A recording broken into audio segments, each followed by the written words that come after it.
ৰাজ্যৰ আশা অংগনবাড়ী আৰু মধ্যাহ্ন ভোজনৰ কৰ্মীসকলৰ বাবে আহিছে সুখবৰ। ৰাজ্য চৰকাৰে প্ৰদান কৰা প্ৰতিশ্ৰুতি এতিয়া পূৰণ হোৱাৰ দিশত। আশা অংগনবাড়ী মধ্যাহ্ন ভোজনৰ কৰ্মীলৈ ডাঙৰ সকাহ। শেহতীয়াভাৱে মুখ্যমন্ত্ৰী আৰু বিত্তমন্ত্ৰী মহোদয়াই এই কথা সামাজিক মাধ্যমত প্ৰকাশ কৰিছে। আমাৰ ৰাজ্যৰ প্ৰতিটো অংকুৰিত ভৱিষ্যতৰ বাবে উন্নত সুবিধাৰে আধুনিক আন্তঃগাঁথনিৰে আমি নিৰ্মাণ কৰি আছোঁ অংগনবাড়ী কেন্দ্ৰসমূহ। আৰু সেই কেন্দ্ৰসমূহত আমাৰ শিশু সন্তানসকলক লালন পালন কৰাৰ বাবে নিয়োজিত কৰিছোঁ শ্ৰদ্ধাৰ অংগনবাড়ী কৰ্মী সহায়িকাসকলক।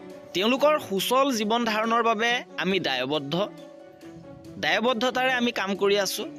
আমাৰ চৰকাৰৰ দ্বাৰা এতিয়া লাভান্বিত হৈছে অংগনবাড়ী কৰ্মী সহায়িকাসকল।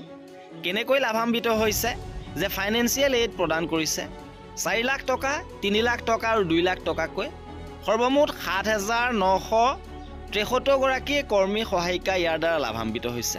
আৰু বিত্তমন্ত্ৰী মহোদয়ানীয়েও সেই কথা জনাইছে যে আমাৰ ৰাজ্যৰ প্ৰতিটো শিশুৰ সুন্দৰ ভৱিষ্যত নিশ্চিত কৰাৰ লক্ষ্যৰে আধুনিক সুবিধাৰে অংগনবাড়ী কেন্দ্ৰসমূহ সজাই তোলা হৈছে। এই কেন্দ্ৰসমূহত নিষ্ঠাৰে শিশুসকলক চোৱা চিতা কৰা অংগনবাড়ী কৰ্মী আৰু সহায়িকাসকলৰ কল্যাণ নিশ্চিত কৰাটো আমাৰ চৰকাৰৰ অন্যতম দায়িত্ব। আৰু সেই উদ্দেশ্যৰে 7,963 গৰাকী অংগনবাড়ী কৰ্মীৰ সহায়িকালৈ ক্ৰমে 4 লাখ টকা, 3 লাখ টকা আৰু 2 লাখকৈ আৰ্থিক অনুদান আগবঢ়োৱা হৈছে।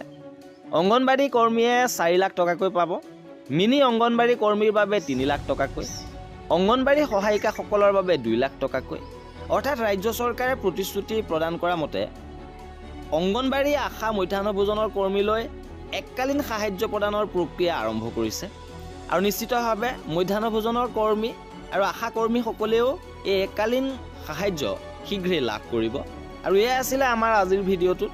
কৰ্মচাৰীসকলৰ সকলো খবৰ পাই থাকিবৰ বাবে আমাৰ চেনেলটো ছাবস্ক্ৰাইব কৰি ৰাখিব।